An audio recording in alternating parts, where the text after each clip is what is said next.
Salut les superstars, j'espère que vous allez bien. Aujourd'hui on se retrouve pour une nouvelle vidéo histoire de la mode et comme vous avez pu le voir dans le titre, on va parler de la marque Loewe. Donc avant que la vidéo commence, je vous invite à vous abonner à la chaîne, c'est très important. Suivez-moi sur mon compte Instagram, sur le compte de ZCLMB Magazine et sur Pinterest aussi parce que c'est là-bas que je poste toutes mes inspirations. Et sans plus attendre, on commence la vidéo. Loewe est une maison espagnole de prêt-à-porter de luxe et d'accessoires pour les hommes et les femmes. La marque fait partie du groupe LVMH, elle a été fondée en 1846 et depuis, elle fait partie des marques les plus influentes au monde. La marque a été créée en 1846 en Espagne, plus précisément dans la ville de Madrid, par un groupe d'artisans espagnols et par la suite, ce groupe d'artisans deviendra un collectif de maroquiniers. 30 ans plus tard, en 1872, c'est Enrique, de son vrai nom Heinrich Loewe Rosenberg, qui rejoint le collectif en provenance de l'Allemagne. Il deviendra le directeur de cette entreprise de maroquinier et lui donnera le nom de Loewe. Il faut savoir que Enrique ou Heinrich était spécialisé dans le domaine du cuir et il lui a fallu des décennies pour pouvoir se faire un nom dans l'industrie de la mode. Après de nombreuses années de travail, ces boutiques ont commencé à se multiplier dans la ville de Madrid. Par la suite, le créateur allemand parvient à attirer l'attention du roi espagnol Alfonso XII et tout naturellement, en 1905, il deviendra le fournisseur de la maison royale espagnole. Après avoir travaillé des années avec la famille royale, la marque a décidé de se lancer dans le prêt-à-porter dans les années 70. Durant cette période, la marque n'avait pas de directeur artistique, donc les créations étaient réalisées par un groupe d'artisans.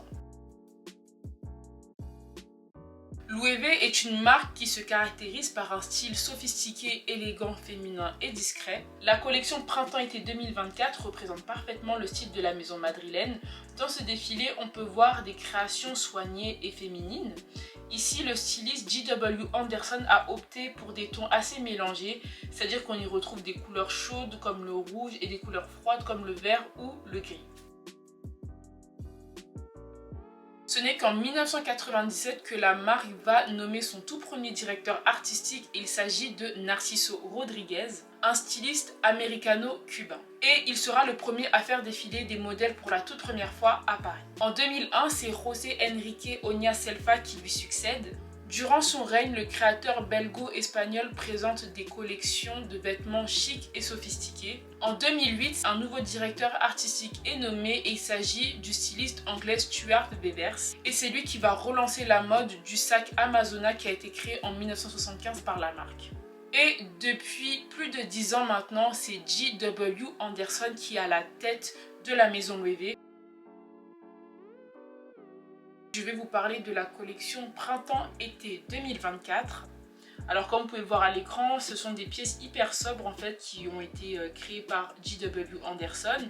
Ce sont des pièces aussi qui sont très classiques et sophistiquées et encore une fois ça reflète vraiment l'image de la marque. Et la deuxième collection que je voulais partager avec vous, que j'ai beaucoup aimée, c'est celle qu'il y avait eu à la Fashion Week il y a quelques semaines, la collection pour femmes automne-hiver 2024. Alors comme vous pouvez le voir à l'écran, encore une fois on part sur des collections très féminines, très automnales. Les couleurs correspondent vraiment au ton que les femmes ont l'habitude de porter de manière générale à cette période de l'année. On retrouve également des tenues hyper structurées, hyper bien travaillées, mais il y a aussi des tenues qui sont un peu plus larges. Personnellement, j'ai beaucoup aimé cette collection parce qu'encore une fois, je trouve qu'elle reflète vraiment l'image de la marque et les créations sont vraiment très belles. En 1970, il y a l'anagramme de la marque faite par l'artiste peintre espagnol Vicente Bella. Ce logo-là, je pense que vous avez pu le voir dans plusieurs créations, que ce soit sur des débardeurs, des sacs ou encore des lunettes de soleil. En 1972, Loewe lance son premier parfum pour femmes nommé Elle pour Loewe. En 1979, la collection Napa voit le jour. Ces pièces, elles ont été créées par Renzo Zengiaro. Pour ceux qui ne le connaissent pas, j'en ai parlé dans ma vidéo Bottega Veneta, donc c'est le créateur de la marque. Je vous invite à aller voir la vidéo parce qu'elle est très intéressante, je vous mettrai le lien en petit i. Cette collection-là, en fait, elle mettait en avant les sacs en cuir. Chose très importante à savoir par rapport à Loewe, c'est que c'est une marque qui est réputée pour la qualité de son cuir. C'est une matière qui est très utilisée au sein de la maison. En 1987, Loewe intègre le groupe LVMH. Et d'ailleurs, si vous voulez que je fasse une vidéo sur LVMH, dites-le moi, comme ça je vous ferai ça avec plaisir. En 1988, la marque crée la fondation Loewe. Je suis obligée de vous parler du sac Amazona et du sac Flamenco, donc ce sont vraiment les deux pièces phares de la maison Loewe. Faut savoir que ces deux sacs là en fait ils ont été créés au début des années 1970. Je trouve que ces deux créations là en fait elles sont intemporelles, elles sont hyper féminines. Ensuite on a la paire de lunettes Dive in Mask que je trouve hyper modèle, un peu futuriste et un peu vintage.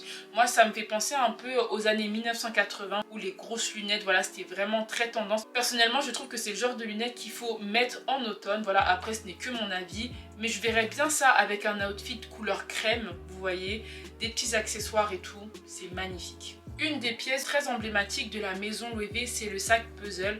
Il faut savoir que c'est le tout premier sac créé par J.W. Anderson. Et ce qui le différencie en fait des autres sacs, c'est cet aspect-là un peu symétrique. C'est une création encore une fois qui est hyper moderne et hyper sophistiquée. La dernière pièce que je classerai dans cette sélection de pièces iconiques de la marque espagnole, c'est la Escarpentoy. C'est une paire de talons qui est absolument magnifique, elle est hyper moderne, hyper féminine et super élégante. Et c'est quand même assez rare de voir ce genre de design là sur des chaussures à talons. Je trouve que la pièce est absolument magnifique et elle mérite d'être dans le classement des pièces iconiques de la maison Loewe.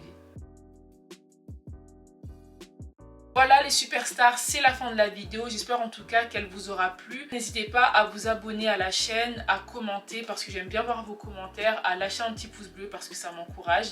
Suivez-moi sur tous mes réseaux sociaux, tout sera en barre d'infos. Donc prenez soin de vous, prenez soin de vos proches, aimez-vous parce que c'est très important de s'aimer. Et on se retrouve à très vite pour une prochaine vidéo.